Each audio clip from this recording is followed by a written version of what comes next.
Okey, laporan polis semalam adalah terhadap Ahli Parlimen Bentong, Datuk Seri Leo Tiong Lai, dan juga 19 pemegang saham dalam pemaju projek tersebut, iaitu iPrima Development Sungai Berhad.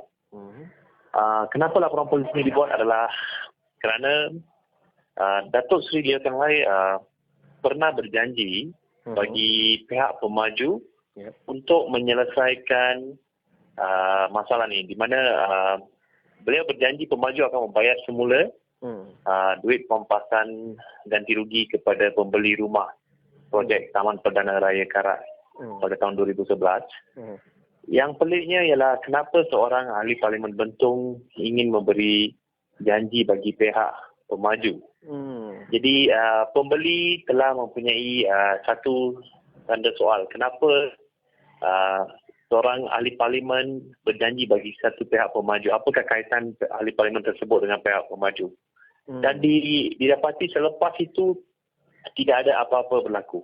Dan malah 4 tahun lepas, beberapa kali pembeli telah cuba untuk berjumpa dengan Datuk Seri Leo Tiong Lai tetapi tidak berjaya.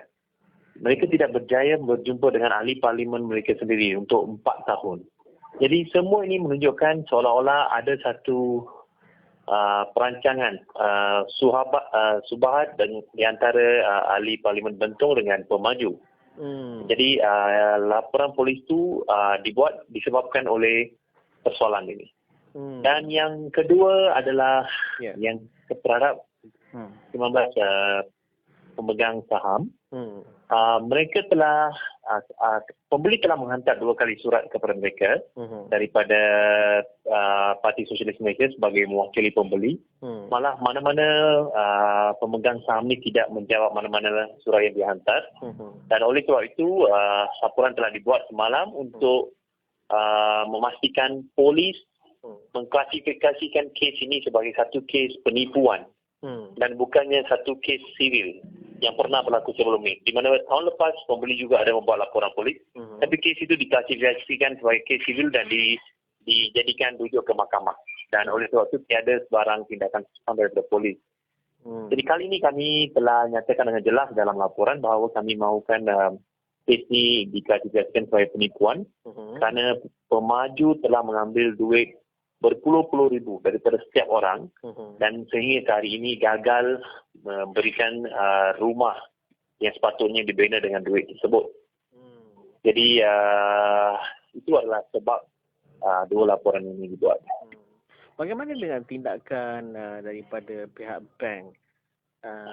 Sebab saya pernah juga ada desa-desu bahawa bank akan mengambil tindakan terhadap pembeli rumah tersebut. Ya, okey. Kita lihat tindakan bank komersial ini berlainan tindakannya setiap satu bank. Dan yang jika kita lihat ada seorang pembeli ini dalam bank dalam proses untuk mengisytiharkan beliau sebagai seorang bankrupt kerana beliau tidak mampu membayar ansuran untuk rumah ini. Dan kita telah dari PSN kita telah menulis kepada bank dan minta mereka tangguhkan dulu proses pengisytiharan bankrupt tersebut dengan memberikan alasan bahawa kami sedang berunding dengan pemaju untuk mendapatkan ganti rugi. Jika untuk pembeli yang lain kita lihat ada yang masih lagi sedang membayar pinjaman, ada yang sudah berhenti membayar pinjaman tetapi tidak tahu apakah status pinjaman tersebut. Dan ada yang mendapati bahawa walaupun mereka sudah berhenti membayar, bank tidak memberhentikan kenaikan faedah untuk bagi yang masih dalam bank tersebut. So dengan bank kami sedang mencuba sedaya upaya untuk mendapatkan status setiap pinjaman daripada bank. Jadi secara ringkasnya apa yang diharapkan oleh pembeli rumah? Pembeli rumah mahukan ganti rugi mengikut tuntutan yang telah mereka berikan kepada pemaju sebulan lepas. Apa yang ditulis ialah pemaju harus membayar semula wang pendahuluan yang telah diberikan, harus membayar semula baki pinjaman di dalam bank Ya. harus membayar semula wang ansuran yang telah dibayar kepada bank, Okey.